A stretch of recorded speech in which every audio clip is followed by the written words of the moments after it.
When the idea came to me, I mean, I knew, and I'm gonna tell you this. I tell people this story too. It's like, the voice of God, will speak to you. Right. Yeah. He will speak to you. That's a damn sure. And the voice came to me to say, hey, you have a gift that only you can give that people need. Right. And it's making people feel good about themselves and inspiring them to be greater than themselves. Right.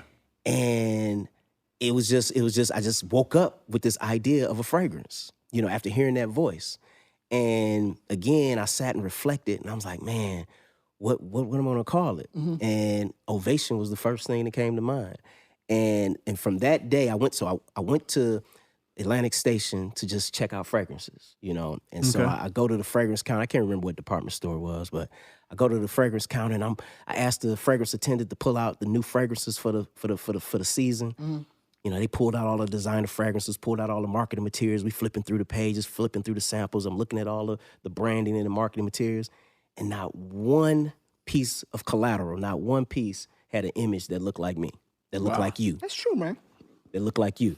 And that was further confirmation that I knew that voice was telling me something that I needed to do. Wow. And I left the store. I said, that's it. I'm gonna figure out how to create a fragrance that represents me, pays homage to my ancestors, pays homage to the people that inspired me when I was a young boy.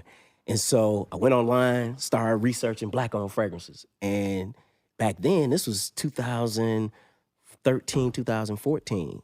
There was none, zero. There was no one that I could reach out to ask questions that looked like me about fragrance. Right. And so, weeks went by, I'm continuing my research, and there's these various conferences that are going on regarding fragrance. There's a conference out in Vegas. So you doing research. Yeah, research. Yeah, okay. I'm looking at YouTube videos on how to build a fragrance, and how to. So you ground floor with this? Yeah, ground floor. By yourself? By myself. Wow, bro. And I went through this stage. I went to a couple of conferences to kind of network and start putting my dream out there and just giving my elevator pitch at these conferences. A lot of people was like, yeah, I mean, that's a good idea, but nah, you too small. We don't deal with that. Go call so and so. I go call so and so. I give them my elevator pitch. Nah, you too small. I mean, we don't do that. Go call so and so. So I go call so and so. They give me the same spiel. I'm like, I already called so and so. I ain't got no more so and so's to call. This is it. Right. And so I found myself, nobody was really helping me. And it took me, I had to go all the way. I met a young man that was retiring from his position at a major fragrance house. He was starting a consulting firm. And I gave him my elevator pitch, and he was like, you know what, you own to something. We recognize that the African-American consumer spends on personal care products 3-to-1, 4-to-1 than most demographic groups. That's true, man. It really is. Yeah. And so he's like, you're on to something. And, we don't like to talk about it. People in the fragrance industry don't like to talk about it, but that demographic, African-American consumer, is the backbone of all personal care.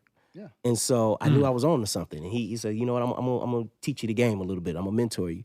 And it was a white guy. And shout out to Bart Schmidt.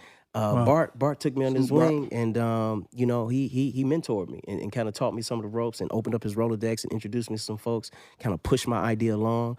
One thing led to another, We built a prototype product, found a bottler, found a packaging company. Now I will say this, it wasn't cheap. Like I said, I'm still 8-9 years into this, and we really getting to the point where we can launch this thing on a larger scale. Yeah, bro. But it's an expensive endeavor for sure. Right. The bottling, the packaging, the fragrance development, all that stuff, it's not cheap. And so I don't make myself out to be an artisan, of fragrance development. So, I work with a perfumer, and I tell them my dream, my idea, what I'm trying to do with the fragrance, and they translate that into the various notes in packaging and things like that. So it's been a journey. It's been but it's been one that we haven't given up on, and we